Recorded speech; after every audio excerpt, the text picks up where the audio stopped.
बिस्मिल्लाहिर्रहमानिर्रहीम। आज का लेक्चर D3 मैथमेटिक्स के ऊपर है। ये न्यू बुक है, 8th एडिशन है। इसके चैप्टर नंबर 1 को सॉल्व कर रहे हैं। चैप्टर नंबर 1 की फ़र्स्ट एक्सरसाइज 1A जो है, इसमें इसके 6 लेक्चर होंगे।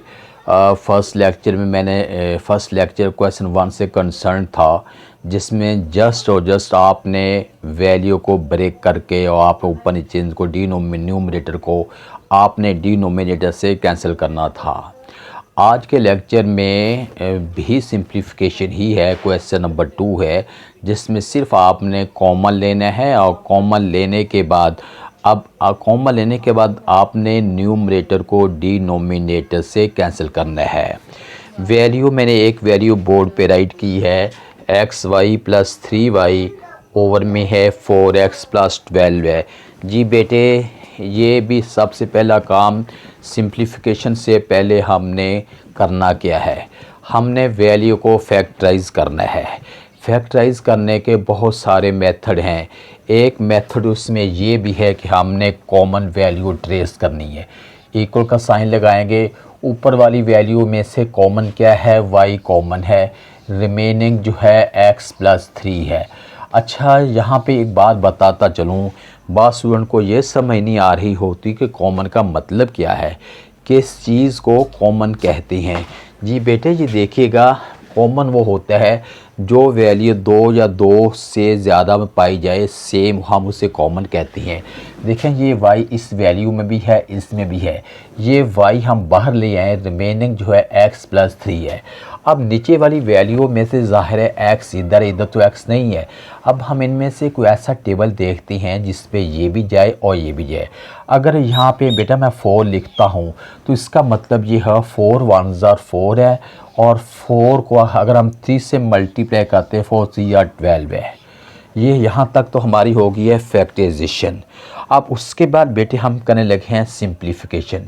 सिंप्लीफिकेशन कैसे करनी, अब इसको काटना है। बाज़ बच्चे उसको ऐसे ऐसे काटते हैं तो वहाँ पे ये समझ आ रही होती है कि बच्चे सिर्फ और x कैंसिल, 3 कैंसिलेशन नहीं हो रही, जबकि आपने इसको ऐसे ऐसे काटना ताकि दोनों वैल्यू एग्जैक्टली तौर पे कैंसिल हो सके। अब रिमेनिंग जो है y/4 जो है, ये आपका आंसर है। हमने क्वेश्चन नंबर 2 के ए पार्ट को अभी सॉल्व किया है। उसी तरह बेटा ये बी पार्ट देखिएगा। इसका जो बी पोर्शन है वो है 8a + 4b, 8a plus over में है bc + 2ac, BC + 2ac। जी बेटे, इक्वल का साइन हमने सबसे पहले लगाना है।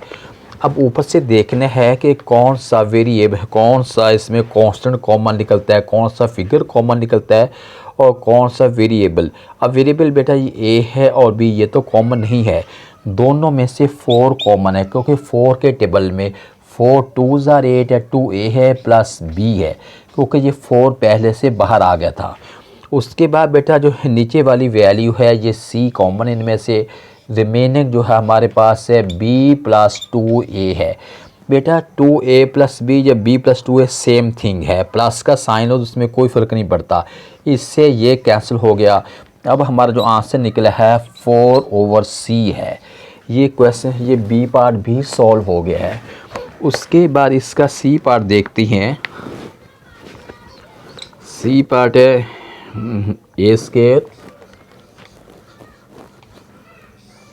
+ 2AB over 6A, A² + 2AB over 6A। ये बेटे इक्वल का साइन हम पहले लगाते हैं, ऊपर वैल्यू से देखते हैं क्या चीज़ कॉमन है। अब कॉमन का मतलब तो आपको समझ आ रहा होगा, जो वैल्यू दोनों में पाई जाती है। ये A² है और ये 2AB है।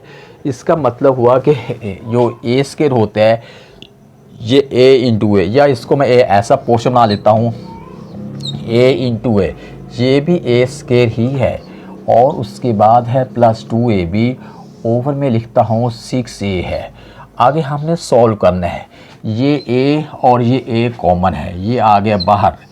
रिमेनिंग जो है ये A है प्लस 2b है। इसके ओवर में बेटा ये 6a है। अब हमने यहाँ कैंसिलेशन करनी है।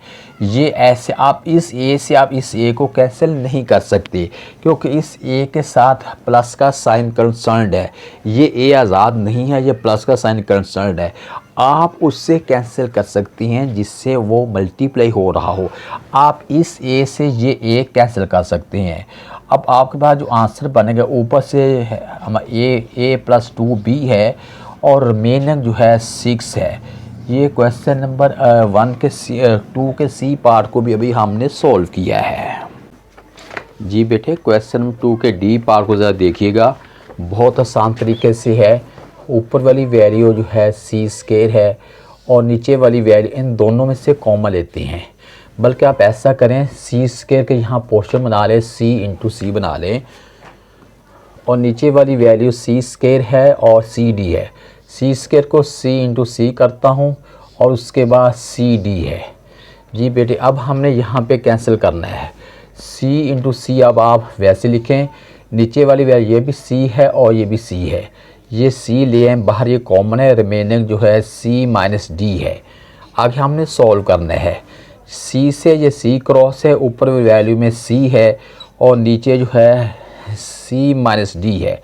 जी बेटे ये क्वेश्चन डी पार्ट था, ये भी हमने सॉल्व कर लिया है। और उसके बाद ई और एफ पार्ट को सॉल्व करते हैं। जो ई पार्ट है ये है m minus N whole square है, ओवर में है m square minus M N है। जी बेटे अब इसको सॉल्व करते हैं। यहाँ दो मैनर हैं। एक तो ये है कि आप इसका स्क्वायर खोल दें, m minus N whole square है, m square plus m n square minus 2mn है। लेकिन यहाँ पे वो फार्मूले को सही तौर पे एक्सपोज करना सही नहीं रहेगा। अब हम इसको यूँ करते हैं कि इसको 2 टाइम लिखते हैं, m माइनस एन है इंटू लिखते हैं हम m माइनस एन है। नीचे वाली वैल्यू को अब हमने इनमें से m कॉमन लेते हैं, रिमेनिंग जो है m माइनस एन है। ये बेटे अब हमने कैंसिलेशन करनी है। m माइनस एन से m माइनस एन कैंसिल है। जो बेटे इसका आंसर बनेगा ये ऊपर से जस्ट हमारे पास है m माइनस एन है और नीचे जो है m है। क्वेश्चन ये भी सॉल्व हो गया है। उसके बाद क्वेश्चन नंबर 2 का एफ पार्ट है। एफ पार्ट जो है 5pq ओवर है 15p माइनस 10pq।